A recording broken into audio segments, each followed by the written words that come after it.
if you are all in for this treason and you think it's a good thing what these treasonous politicians are doing to us, you're an idiot, because it means you are treasonous.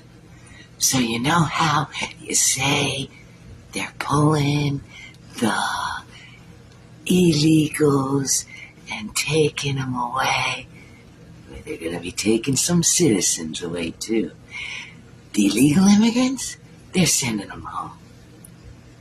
The citizens that are backing all this treasonous shit and are treasonous and like treason, you're going